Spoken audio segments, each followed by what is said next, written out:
పెద్దపల్లి జిల్లా Ramagundam police commissionerate కార్యాలయంలో 2024 సంవత్సరానికి సంబంధించిన యాన్యువల్ క్రైమ్ రిపోర్ట్ను కమిషనర్ శ్రీనివాస్ విడుదల చేశారు. గత ఏడాదితో పోల్చుకుంటే ఈ సంవత్సరం క్రైమ్ రేట్ తగ్గిందని, ప్రజలు అప్రమత్తంగా ఉండి నేరాల నియంత్రణకు సహకరించారని సిపి అన్నారు. ఈ సందర్భంగా కమిషనరేట్ పరిధిలోని 2 జిల్లాల పోలీసులు విధి నిర్వహణలో ప్రతిభను కనబర్చినట్లు ఆయన పేర్కొన్నారు. పెట్రోలింగ్ తో పాటు పోలీస్ కళా బృందాల ప్రదర్శన, పల్లె నిద్ర, ఆపరేషన్ గరుడ తదితర కార్యక్రమాలతో నేరాలపై ప్రజల్లో అవగాహన కల్పించామన్నారు. పండుగల సీజన్లో మత సామరస్యాలను పెంపొందించే విధంగా అవగాహన కార్యక్రమాలను చేపట్టి ప్రజల్లో చైతన్యం తీసుకొచ్చామన్నారు. పోలీస్ వ్యవస్థలోని అన్ని విభాగాలను సమన్వయపరుస్తూ సమాజంలో నేరాల నియంత్రణకు నిరంతరం కృషి చేస్తున్నామన్నారు. ఎలాంటి అవాంఛనీయ సంఘటనలు జరగకుండా పోలీసులు నిఘా ఏర్పాటు చేశామని ప్రజలకు నూతన సంవత్సర శుభాకాంక్షలు శ్రీనివాస్ తెలిపారు.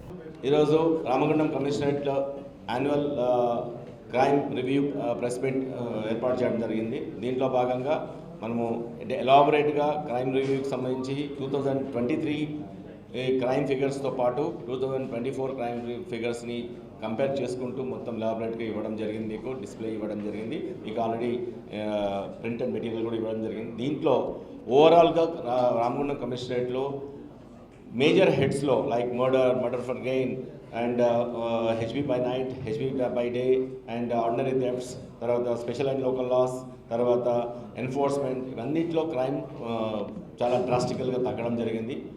ఓవరాల్గా 1279 కేసెస్లో మొత్తం తగ్గడం జరిగింది లాస్ట్ ఇయర్ కంటే చూసుకుంటే ఓవరాల్ రిపోర్టెడ్ కేసులో.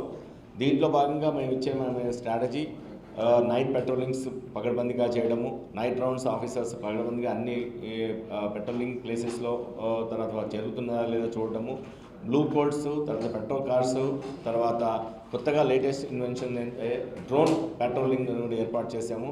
డ్రోన్స్ ద్వారా పెట్రోలింగ్ చేయడము డే అండ్ నైట్. మోస్ట్లీ ఇప్పుడు ప్రస్తుతానికి డే చేస్తున్నాము. అవి అన్ని పోలీస్ స్టేషన్ పరిధిలో, అన్ని సబ్ డివిజన్ పరిధిలో డ్రోన్స్ని ఏర్పాటు చేసుకుంటాము. అలాగే తర్వాత information based operations like she టీమ్స్లో కానీ, దాని తర్వాత టాస్క్ ఫోర్స్ కానీ, దాని తర్వాత సిసిఎస్ కానీ, సైబర్ క్రైమ్ పోలీస్ స్టేషన్స్లో వాళ్ళు కానీ, అన్ని రకాలు కూడా పోలీస్ స్టేషన్ పరిధిలో ఏర్పాటు చేయడం జరిగింది. దానివల్ల చెప్తాను, దానివల్ల మనకు క్రైమ్ చాలా వరకు తగ్గింది. కొన్ని హెడ్స్లో తప్ప మిగతా అన్నింటిలో కూడా చాలా డ్రాస్టిక్గా తగ్గింది. మనం అలాగే కన్విక్షన్ రేట్ కూడా స్టేట్ కన్విక్షన్ రేట్ కంటే కూడా మాది ఒక 3% ఎక్కడ రావడము నేను అభినందిస్తున్నాను మా ఆఫీసర్స్ అందరికీ. అలాగే ఈ లోక్ అదాలత్లో కూడా చాలా వరకు మ్యాక్సిమం కేసెస్ని మేము సాల్వ్ చేయించాము.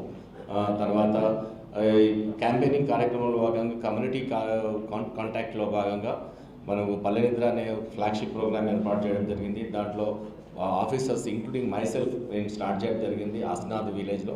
అక్కడ ఒక రాత్రంతా అక్కడ స్టే చేసి పబ్లిక్తో మాట్లాడి, పబ్లిక్తో ఉండి, అక్కడే ఆఫీసర్స్ అందరూ ఉండడం వల్ల కూర్చొని మీటింగ్స్ పెట్టుకోవడం వల్ల వాళ్ళ యొక్క ప్రాబ్లమ్స్ తెలుసుకోవచ్చు. అలాగే ఎవరు బ్యాడ్, ఎవరి గుడ్ అని చెప్పేసి మనం ఒక ఫస్ట్ హ్యాండ్ ఇన్ఫర్మేషన్ రావడం జరుగుతుంది. అలాగే దాని ప్రోగ్రామ్ కంటిన్యూ చేస్తున్నాము. ఆపరేషన్ గరుడ కింద ఈ డ్రోన్ పెట్రోలింగ్ అనేది స్టార్ట్ చేసాము పెద్దపల్లిలో. అది మిగతా అన్ని సబ్ డివిజన్స్కి డ్రోన్స్ని గవర్నమెంట్ ద్వారా కానీ, లేకపోతే ఈ కమ్యూనిటీ ప్రోగ్రాంలో కానీ